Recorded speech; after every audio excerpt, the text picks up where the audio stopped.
Hi guys, Michael Ingledew from TDW, and this week I wanted to answer a question that's come up twice now in the last couple of weeks. Once when I was in Seville, I was having a conversation with a young and upcoming TD manager, and this week I was having a conversation with a company in Canada who was having the same problem. Now, the question that's come up is about protecting the intellectual property that's contained within your technical information, which is something that we get very concerned about when we're dealing with our data here in the aerospace, defense and space sector. Because one, a lot of what we deal with is very sensitive, but some of it is actually quite innovative. It's actually pushing forward the boundaries of technology.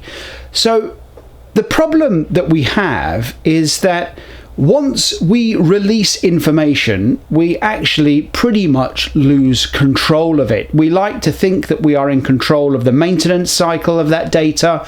We like to know exactly where it is, but the reality is we don't always know where it is. Now, in the old days, when we used to send out bound paper manuals, we used to assign them to organizations and maybe had organizations sign for those particular documents and updates and so on.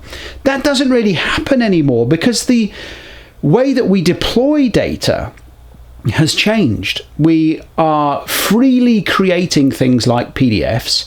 We create technical manuals that are electronic, sit on CD-ROM. They might be deployed over the internet, depending on the level of sensitivity of your data. Now, the reality is that today there are mechanisms to protect you, but they are no more than, if you like, paper contracts or guidelines. So things like IPR, copyright statements, distribution statements, these kind of things that you put at the top of your information. And the reality is if somebody's going to take your data and either innocently or deliberately send it off to somebody else, that's going to happen. There's not a lot we can do about it. Only this week I was on an engineering forum, and on an engineering forum a guy asked the question, can somebody please send me a copy of Augusta 109 technical manuals? Now, these are all engineers and they don't care particularly about copyright and all those kind of things that you and I care about. And he had 3 or 4 offers of a guy saying, PM me and I'll send you a copy of the DVD that I've got. I'll send you a copy of some of the PDFs that I've got. Now, the problem is that this guy is obviously now going to go and maintain A109s, but he accepted that that data was probably out of date. Now, I don't know the full story, whether these are, fully serviced aircraft and they're still flying, or whether it was being done for research purposes, or if it was being done for training purposes, or whatever it was. I don't know the full story, but I was a little bit surprised when quite freely this guy was offered the data by some engineers, and they said, yeah, sure, we've got it for you. Now, this was completely innocent from an engineer's perspective, but the problem is that means that we have absolutely no idea as tech data controllers where this information's going. And beyond writing in copyright statements, distribution statements, limitations of use, expiration dates, the data's still get taken away and sent out. And it's only got worse ever since we've moved away from paper to PDF. And now that we put things on CD-ROM and DVD-ROM, unless they're a controlled document, we still don't know whether people are making copies of them and sending them off and distributing them amongst their chums, which is probably the reality of what is happening. So what I wanted to do was actually throw it out there and get you guys to send in, how are you controlling your data? How are you controlling the information that you send out? Because it's a real problem for the market.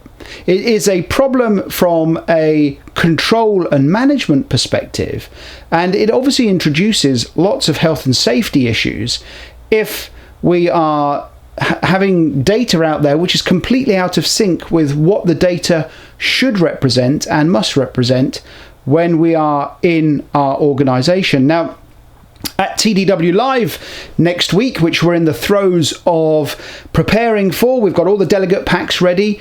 I'm doing a presentation on Spot the Difference, and I'm doing a presentation on paper versus electronic, and I'm going to talk about PDF and interactive manuals and those kind of things and the challenges that it brings. And one of the things is control.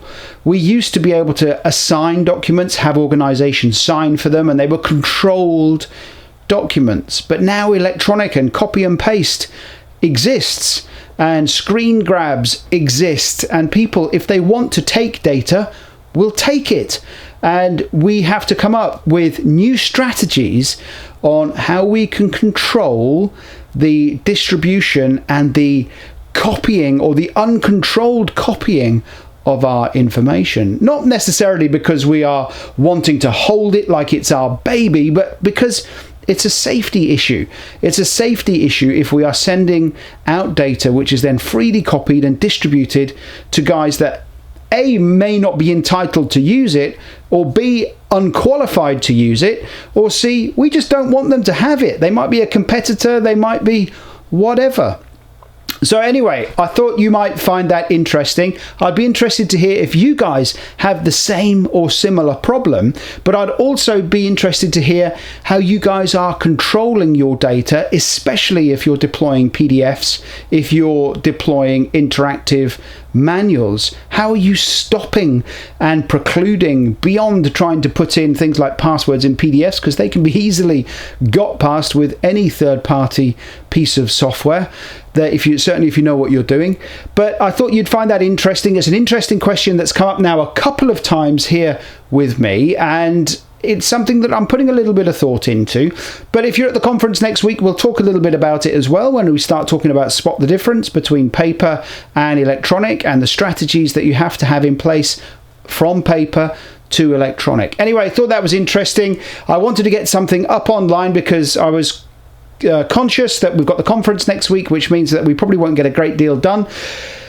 Tremendous feedback on the applicability course that I did, or the tutorial I did last week. We've updated the online applicability course already. Feedback has been amazing, and keep those questions coming in, because some of you are having some real problems with applicability. If you've got any more questions, keep them coming in. I thought this one was really interesting because it's kind of cross-domain. It's cross all of the disciplines that we control within our particular, if you like, our bubble of technical information. I'm Michael Ingledew. I hope you found that useful. Thank you for the great feedback we're getting on the new quality of picture and image that you guys are liking. I will keep it fresh and new, and I will keep posting up the answers to your questions. Speak to you in a couple of weeks.